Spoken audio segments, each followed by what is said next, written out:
Islamic prophecy identifies the Dajjal as the ultimate trial for humanity, a physical being that historical accounts claim was encountered long ago.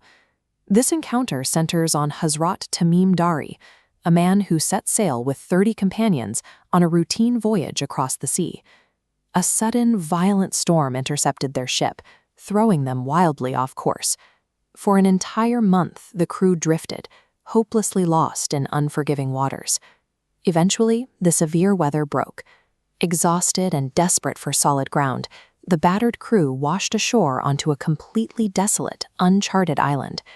Surviving the storm brought the sailors to the gates of an ancient prophecy. They had landed on the doorstep of the most terrifying figure in eschatology. The men cautiously stepped inland to explore the terrain.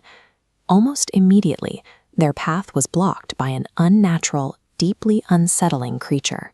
Its body was covered in a coat of hair so thick and dense that the terrified sailors couldn't distinguish its face from the back of its head. When they asked what it was, the beast replied, "I am Jassasa," or the spy. It then pointed them toward an old ruined monastery on the island, claiming someone inside was waiting anxiously for their news. The companions entered the massive, dimly lit structure. Inside, they found a giant, incredibly powerful man, bound tightly in heavy iron chains. The prisoner didn't ask who they were or how they found him. Instead, he launched into a rapid interrogation about very specific locations in the outside world. First, he asked, "Do the date palms of Baisan still bear fruit?" Baisan is an ancient city located in the northern valleys of present-day Palestine. The men confirmed that the trees were still fruitful. The chained giant replied that a time would soon come when those very trees would stop yielding their harvest. Then he demanded to know, is there water in the Sea of Galilee, also known as Lake Tiberias? The sailors assured him that the vast lake was currently full. The giant stated that the waters of this great lake would eventually dry up completely. Finally, he asked his most crucial question. Had the final prophet Muhammad appeared in Arabia, and were people following him? The men confirmed the prophet's arrival. Upon hearing this, the chained man finally revealed his true identity. He declared that he was the Messiah of deception, the Dajjal. These questions tie the Dajjal's eventual release to physical changes in the world, specifically the ecological decay of Baisan and the receding waters of Galilee. Tamim Dari and his crew eventually escaped the island and made the long journey back to civilization, rushing directly to the city of Medina.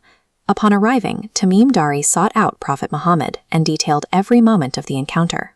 Recognizing the gravity of this event, the prophet ascended the minbar, a raised pulpit, to address the congregation. He was enveloped in nur, a divine light. He publicly confirmed Tamim Dari's account, stating that the timeline of signs perfectly matched the warnings he had already been giving the Ummah, or the global community of believers. The knowledge of this physical threat naturally generates fear. How can ordinary humans survive an earthly trial of this magnitude? The prophet provided a specific prescription for survival, memorizing the first 10 verses of Surah Al-Kahf. A surah is a chapter of the Quran. This chapter, the 18th in the Quran, serves as a spiritual shield. It recounts the story of young men seeking refuge in a cave to escape a tyrant, mirroring the struggle to maintain faith against overwhelming deception. While the eventual release of the Dajjal is linked to the changing landscapes of our world, divine revelation provides a sanctuary for those who seek it.